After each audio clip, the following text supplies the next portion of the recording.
Formula One is the ultimate racing experience. Mind-bending acceleration and violent braking, along with cornering speeds which defy belief. In Fernando Alonso and the Vodafone McLaren Mercedes MP4-22, you have one of the most formidable partnerships in Formula One. But here on the legendary Silverstone Grand Prix circuit, they're about to face a very tough challenge indeed. A one-lap staggered start race against three of the fastest Mercedes-Benz around today, and piloted by a trio of top-class drivers, all looking for a famous Formula One scalp. No doubt about it, these really will test the pace and power of the ultimate race car and driver. Our first car on the grid is the brand new Mercedes-Benz C350. And at the wheel is Susie Stoddart, DTM driver for Mercedes-Benz AMG. Next up is the CLK 63 Black Series, inspired by the official Formula One safety car. It's being driven by Bernd Maylander, the man charged with driving the safety car at all Formula One races. Our third car is the AMG DTM Touring Car, the most successful car in DTM history. The man at the controls is Jamie Green, another DTM racer for AMG Mercedes. Finally, the car they've all got to beat, the Vodafone McLaren Mercedes MP4-22, driven of course by Fernando Alonso, Spain's first ever Formula One world champion.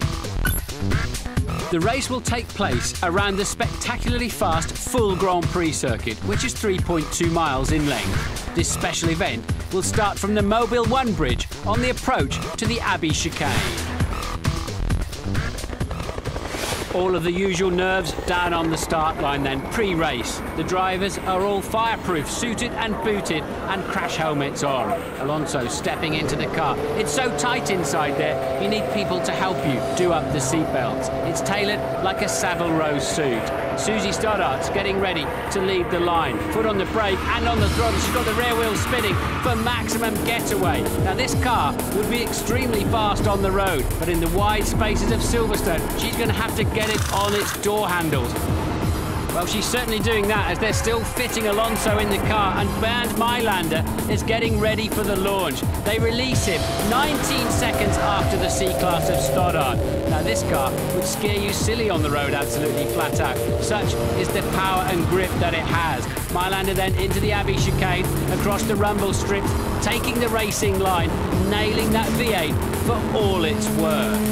20 seconds later, it's Jamie Green's turn in the DTM racing car. Alonso checks it out, and he's away. But we've got a surprise for him partway around the lap. First, though, check out these graphics. Green is already heading into Bridge Corner, and Susie Stoddart in the road car is on the pit straight. Fernando Alonso is beginning to catch the DTM car already. Priory and towards Brooklands. Green gives him space, and through goes the Formula One car. Okay, Fernando, I want you to box this lap, please confirm. Okay. So it's a pit stop then for Alonso. He's got to negotiate the pit lane on the speed limiter and take on fuel and tyres. Meanwhile, Jamie Green continues on track. Here we are approaching the Vodafone McLaren Mercedes pit crew. Fuel goes in, tyres off. Supreme teamwork from McLaren. 8 seconds, they drop the jacks, and off he goes. Susie Stoddart is into Beckett's already. This is the CLK 63, and let's take a look. Stoddart on hanger straight, Maylander closing in behind her. Alonso still coming out of the pit lane. He's got a lot of work to do. Under the Mobile 1 bridge, down the hanger straight goes Stoddart, and Alonso is into Beckett. The car changing direction absolutely beautifully. Onto the hanger straight for him. Once again, he can see the DTM car of Jamie Green. 190 miles an hour down the hanger straight for the magnificent Stowe corner. You barely brake. The helicopter flies overhead. We're still doing 150 miles an hour, and we continue to accelerate hard. A nervous look from Stoddart in the lead with 1 corner to go. Alonso reads the action ahead. He knows that he'll need all the power and grip of his Formula One car to sweep around the outside if he wants to win this race. And there he goes, a victory which truly shows the pace of Formula One. Well done, Fernando. Great job, great job. Thank you, guys. Thank you very much. Confirmation of that great job. Alonso takes the win in a time of 1 minute 53 seconds. 7 seconds quicker than the DTM racer, 27 seconds better than the CLK, and a full 48 seconds faster than the road-going C-Class. And of course, that's including a pit stop. When you finish and you overtake the cars in the last few meters of the race, you know, they seem that they have a problem in their cars, because you arrive more or less 270, 300 kilometers an hour.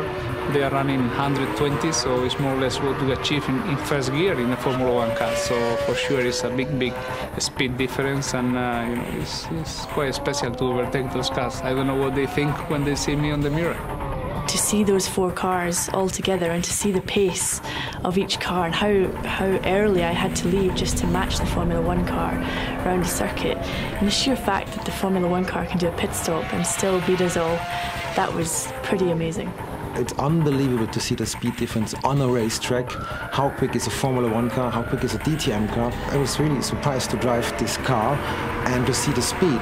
But in the mirror, if you see the Formula 1 car, it's great, and it was a really nice day.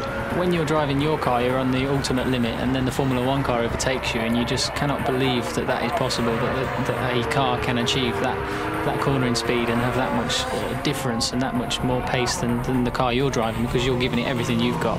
And I'm sure Susie and Bernd in front of me are doing the same. So it is, you know, it's incredible. You just can't believe that is possible.